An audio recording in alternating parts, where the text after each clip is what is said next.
Yung bolitas na nilagay natin.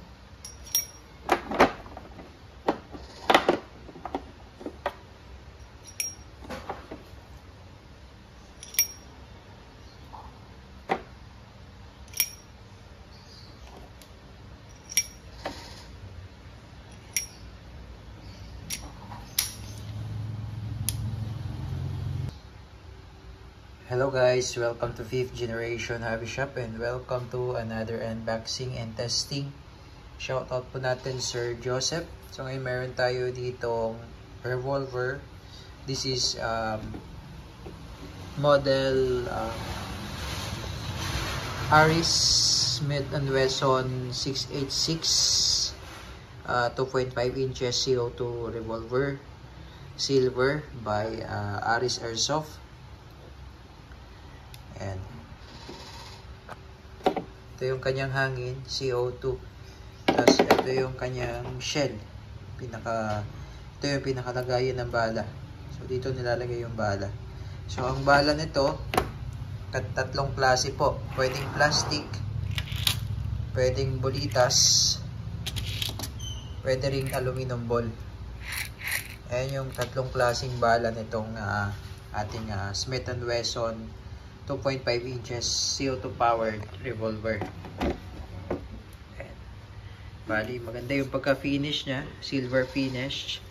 Tapos naka wood grip na rin. Wood finish. Adjustable yung sight niya. Adjustable siya windage and elevation. Tapos yung sa front naka-fix single and double action.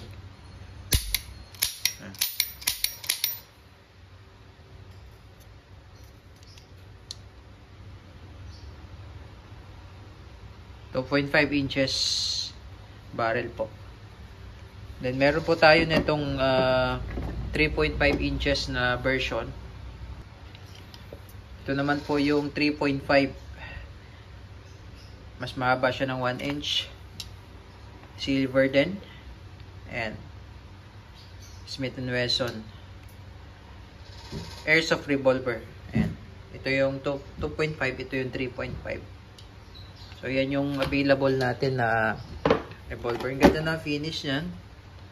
Makikita mo yung finish ng pagka-silver niya. Ang ganda. Para siyang nickel finish. Single and double action. Yung trigger niya, ang ganda rin. Ay, yung hammer.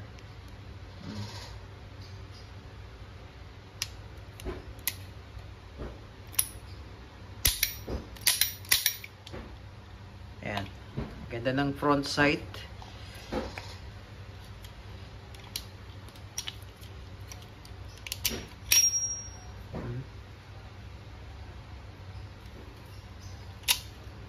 All metal po. Aris Airsoft revolver. So ito yung shell na 6. Dito po niloload yung bala.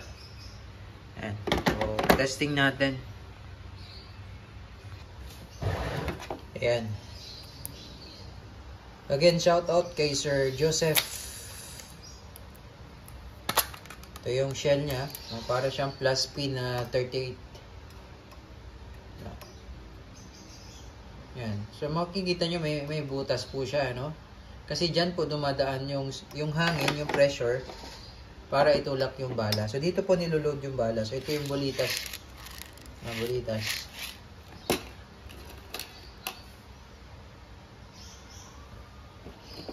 Ayan, bolitas. 5.95 po ang bolitas. Ayan. Ayan yung bolitas. Ito naman yung aluminum ball. Hindi yan dumidikit sa magnet. So, aluminum siya eh. Ayan. Tapos, ito naman yung plastic ball na 5.95. So, ayan po yung pwedeng bala niya. Plastic ball, aluminum ball, at saka yung steel ball. Okay, so steel ball ang gagamitin natin. Steel ball. Ito yung shell. So, dito siya niloload. Yan. Kasi rubberized to eh. Itong pinakadulo niya. Mukha talaga siyang bala. Ng 38. Mukhang bala ng 38 plus P. Ay.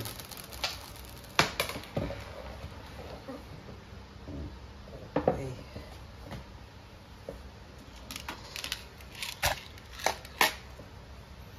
Ayan.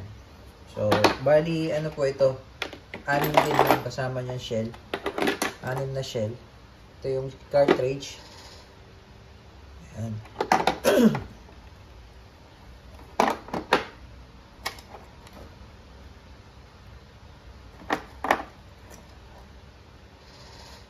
So, hindi po yan nalalaglag dahil talagang fit siya dyan sa may rubber. Ayan. Tapos, ito meron siyang safety. Ayan. Usually, yung mga revolver wala siyang safety. Pero pagdating dito sa airsoft, meron siyang safety. Ayan. Push mo lang backward. Tapos, pag open naman na itong kanyang bola, ayan, ganyan lang. Forward mo lang siya. Forward. Ayan. Forward. Tapos, tulak mo lang. Kanyang chamber. Ayan. Bakal na bakal. All metal po itong revolver natin. Ayan. So, dyan lang siya. So, pagka i-release mo siya, itutulak mo lang to. Ayan, tulak mo lang tapos forward mo lang to, forward, tapos itutulak. Ayan. Okay? So, ayan. Tapos yung lagay ng hangin dito. Eto, tutuklapin mo to. Ito. Itong sa may right side. Tutuklapin mo siya. Ayan. Ayan. Dito nilalagay yung CO2. Ilagay natin CO2.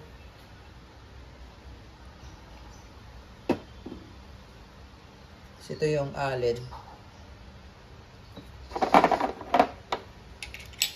Ayan, pampihit. Ayan. Okay, ito testingin natin kung nabutas na siya. Ayan o. Nabutas na siya. So, bali, pipihitin mo lang yan. Ayan. Hanggang sa mabutas yung CO2 niya. Tapos, pagbabalik, ganyan lang.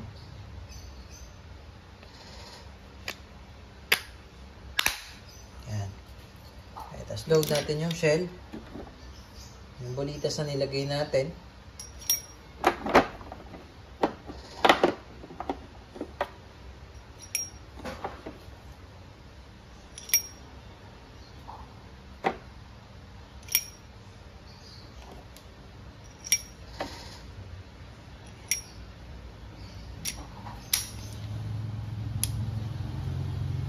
So, ayan yung bolitas.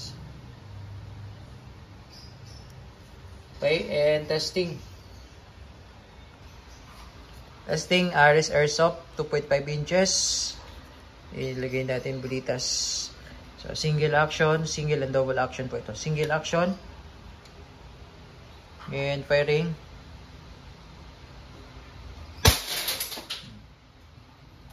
Tapos yung masag talaga yung bote, oh. Yun yung single action, tapos double action.